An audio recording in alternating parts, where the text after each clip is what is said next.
Anda kembali bersama kami. Saya masih bersama dengan Sandiaga Uno, Menteri Pariwisata dan Ekonomi Kreatif. Tadi sebelum jeda saya katakan pada pemirsa, terlepas atau mungkin karena memang mencapai target yang diberikan oleh Pak Jokowi, tapi kok ini Bang Sandi ini sepertinya spesial untuk seorang Jokowi. Kami beberapa kali menangkap ada yang Bang Sandi sampai nemui wartawan dan bilang iya Bapak ngobrol secara khusus dengan Pak Jokowi. Tadi terjawab di paruh sebelumnya ya. Ada kemampuan dari seorang Sandiaga memang berkolaborasi dengan siapapun. Seorang Pak Jokowi yang dulu adalah rival di 2019, hari-hari ini dipersepsikan oleh publik, makanya saya mau nanya ke Bang Sandi. Dipersepsikan oleh publik, tampaknya anak kesayangan, menteri kesayangan banget ini Bang Sandi, sampai katanya ada info bahwa memang seorang Sandiaga Uno adalah salah satu sosok yang diharapkan oleh Presiden Jokowi menjadi wakil presiden untuk periode berikutnya. Benar nggak tuh? Saya rasa Pak Presiden bicara sama banyak pihak untuk didukung ya. Dan saya sangat menyadari itu karena Pak Presiden itu saya ingat banget waktu habis 2019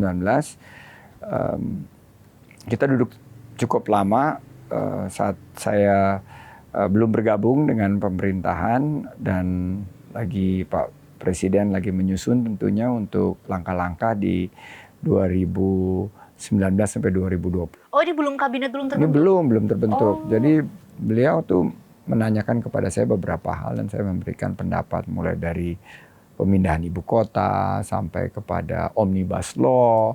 Waktu itu saya sampaikan apa yang menjadi pemikiran-pemikiran saya dan diskusi kita memang nyambung banget. Tapi saya menyadari bahwa yang diajak bicara itu bukan saya sendiri, banyak yang diajak bicara karena beliau ini kan tentunya sebagai presiden menerima banyak masukan dan saya juga menyadari banyak juga pilihan di luar saya gitu. Jadi waktu saya dipanggil, beliau memberikan waktu untuk ketemu itu saya sudah merasa sangat bersyukur. Sebagai seorang pembantu presiden dipanggil secara khusus, berbicara mengenai kebangsaan ke depan dan saya selalu menyampaikan karena ceruk pasar saya ini kan dari ceruk yang berbeda dengan pendukungnya Pak Presiden. Ceruk saya ini sama Pak Prabowo dan waktu itu sama Pak Anies ini ada di segmentasi yang sangat berbeda. Jadi saya menyampaikan WhatsApp grup saya misalnya. Ini kan WhatsApp grup saya isinya ada yang relawan pro pemerintah, ada relawan yang anti pemerintah, ada relawan yang memberi masukan secara netral. Jadi saya mendapatkan informasi dari berbagai pihak dan ini selalu saya formulasi dan saya sampaikan sebagai bentuk bahan-bahan untuk kita diskusikan. Nah, tapi kan pada akhirnya yang akan menentukan ini kan pimpinan partai politik. Pak Presiden tentunya punya dua konsep yang selalu saya tangkap. Bahwa satu adalah keberlanjutan.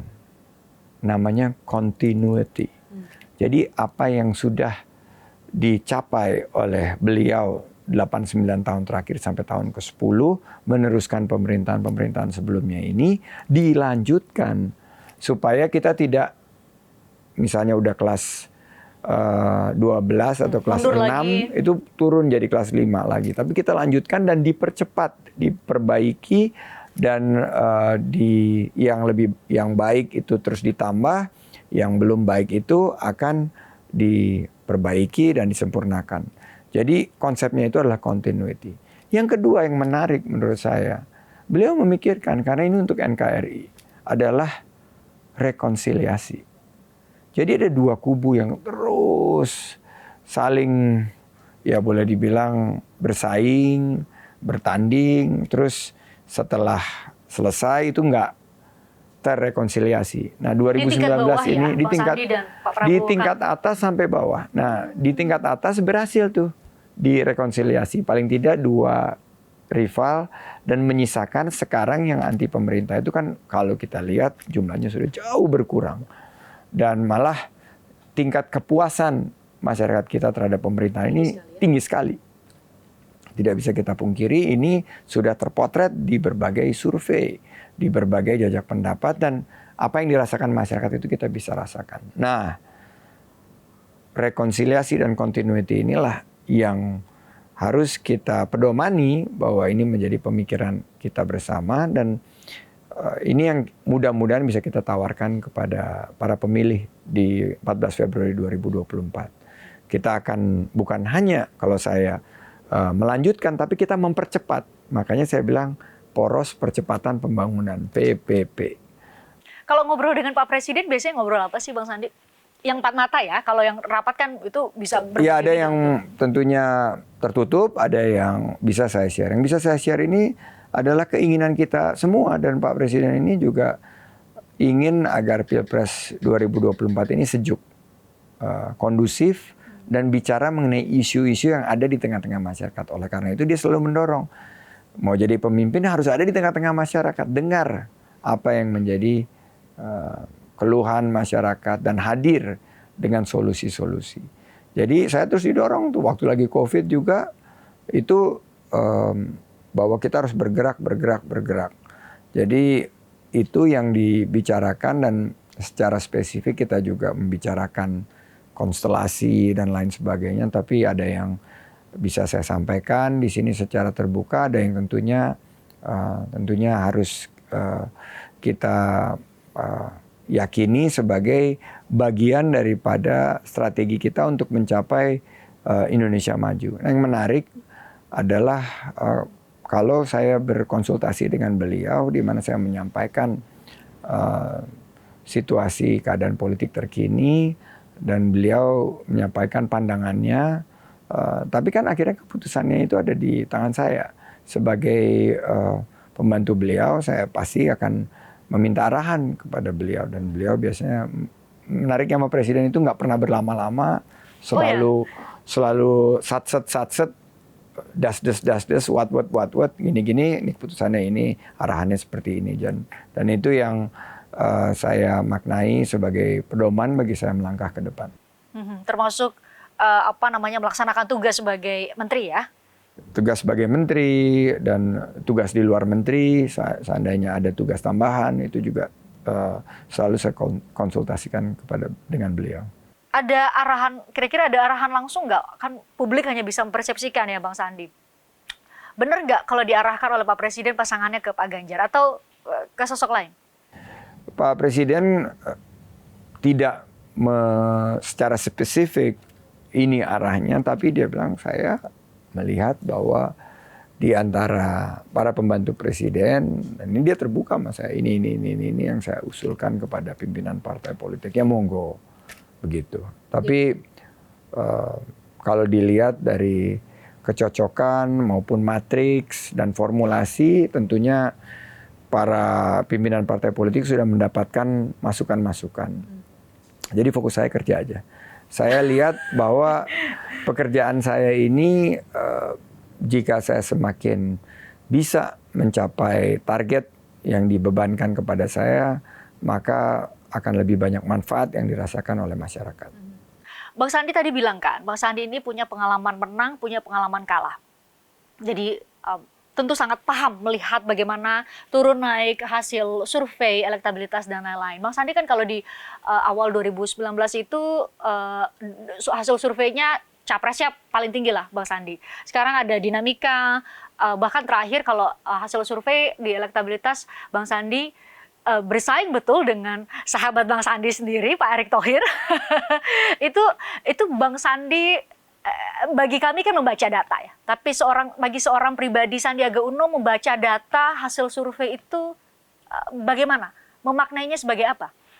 Sebagai sebuah, boleh dibilang kolaborasi ya, karena saya sama sahabat saya Pak Erick ini kan dari kecil kita main basket biasa bertanding gitu, habis tanding terus salaman, terus siapa yang menang kita selamatin, tapi kalau yang kalah ya kita tepuk bahunya, kan biasa seperti itu. 2019 ya? Kita bersaing juga. Ketua TKN. Ini beliau ketua TKN, saya cawapresnya. Setelah selesai kita berteman lagi, dan sekarang malah sama-sama jadi pembantu presiden. Dan di 2024 ada kemungkinan juga seperti itu. Ya biasa aja menyikapinya, itu memang kodratnya kita. Dan dalam bentuk suatu kecintaan terhadap NKRI, kita nggak boleh ada bawa perasaan, nggak boleh baper gitu loh, dibawa ke sisi-sisi personal, sisi-sisi pribadi. Justru ini ujian kita dalam kita berkontribusi. Tadi kan ditanya, ngapain lagi sih? Sudah Baru saya mau di masuk dunia pertanyaan itu, usaha. ngapain sih? Udah sangat Kalau sukses saya melihat bidang bahwa usaha. ini keterpanggilan dari kita berdua misalnya, karena kita dua-duanya sangat cinta terhadap Indonesia, dan kita melihat bahwa kontribusi sebagai yang pernah memiliki pengalaman di ekonomi dunia usaha, khususnya di private sector, ini diperlukan pada pemerintahan ke depan. Jadi kita biasa dan sangat cair hubungannya, dan nanti pada saatnya siapapun yang dipilih pasti akan didukung sama yang tidak dipilih. Siapa yang masih belum dapat kesempatan berlaga di 2024 ini, ya kita berikan ruang dan peluang. Jadi buat saya persahabatan kita ini mudah-mudahan bisa abadi dan silaturahim kita ini tidak terputus. Terkait dengan elektabilitas Bang Sandi yang hari-hari ini bersaing betul ya dengan beberapa nama lain, termasuk tadi ya, selain Pak Erick Thohir ada juga Kang Ridwan Kamil, bahkan terakhir kalau LSI ada juga nama Mas Gibran masuk gitu ya. Banyak tokoh keluar masuk, bahkan ada yang bertahan, ada yang keluar masuk, ada yang naik, ada yang turun di soal elektabilitas. Tapi Bang Sandi sendiri optimis bakal secara setidaknya, kalau keputusan nggak pasti di ketua umum parpol kan, tapi secara elektabilitas bisa bertahan baik? Saya ini waktu Pilgub DKI ini dari 0,3%. Iya bener juga ya. Saya waktu 2019 dari 0%. Tapi saya berhasil mengkontribusikan sekitar 15% dalam perhelatan kontestasi demokrasi. Dan itu voters yang teratribusi terhadap kegiatan-kegiatan yang fokus kepada sisi ekonomi. Karena disitulah peran saya di setiap kontestasi demokrasi untuk mewarnai dari segi pengetahuan saya di bidang ekonomi. Memang tentunya akhirnya keputusan itu ada di pimpinan partai politik, tapi melihat data dan kalau dilihat dinamikanya, tentunya yang konsisten itu adalah dua hal di bidang ekonomi. Satu adalah harga-harga bahan pokok, biaya hidup. Yang kedua adalah lapangan kerja. Baru ketiga, pemerintahan yang bersih, bebas korupsi. Nah, dua hal ini saya sangat menguasai. Saya boleh dibilang punya pengalaman secara 360 derajat, karena pernah ada di dunia usaha, pernah juga di sisi akademisi untuk meneliti, dan pernah mengeksekusi di pemerintahan, baik di level pemerintahan daerah maupun di pemerintahan. Jadi paripurna lah ya. Jadi nggak hanya Enggak juga. bicara soal Ya kalau paripurna kan tentunya yang pernah menjabat. Tapi ini kan kita nanti di 2024 ini kan semuanya belum pernah menjabat di posisi presiden dan calon wakil presiden. Kenapa calon wakil presiden yang dibidik, bukan calon presiden, Bang Sandi? Calon presiden tentunya harus memiliki dukungan dari angka-angka, harus dapat dukungan dari masyarakat, harus juga didukung oleh partai politik. Nah, saya tentunya melihat secara realistis posisi saya. Saya ini urat pesimis saya udah putus bertahun-tahun yang lalu. Saya optimis, tapi dalam bingkai optimisme saya tentunya saya harus realistis. Posisi apa yang bisa saya kontribusikan. Tapi seandainya, ini saya garis bawahi, seandainya, dan disinilah konsep kerja 4As saya. Saya tuh selalu dalam tugas yang saya emban itu selalu membawakannya dengan konsep kerja 4As. Kerja keras, kerja cerdas, kerja tuntas, dan kerja ikhlas. Apapun yang nanti menjadi keputusan, kita harus dapat ikhlas menerimanya. Karena tujuan ini kan bukan mencari jabatan atau kekuasaan, tapi tujuannya adalah pengabdian. Pengabdian kepada bangsa negara enggak harus harus di posisi ini, harus di jabatan ini. Enggak juga kan. Pengabdian itu kan bisa sangat luas. Jadi saya melihatnya ini sebagai sebuah pengabdian yang jangan kita sekat-sekat, jangan kita batasi di dalam suatu posisi maupun jabatan kekuasaan. Jadi posisi cawapres gak harga mati buat seorang Sandiaga Uno? Buat saya nggak ada yang harga mati. Di dalam membangun bangsa itu selain NKRI harga mati, tapi dalam membangun bangsa ini kita harus bisa berkolaborasi. Kita nggak boleh memiliki semangat winner takes all. Kita harus mampu untuk selain berkompetisi adalah berkolaborasi. Jadi kita mampu untuk ya kalau misalnya pertandingannya sudah selesai, saatnya kita membangun negara, ya kita harus sama-sama membangun negara.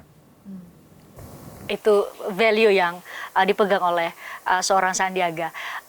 Jadi pertanyaan, kalau Tuhan memberikan amanah kepada seorang Sandiaga Uno untuk menjadi seorang wakil presiden untuk periode 2024 sampai 2029, kira-kira sosok wakil presidennya seperti apa yang akan dihadirkan atau diberikan ya kepada seluruh rakyat Indonesia?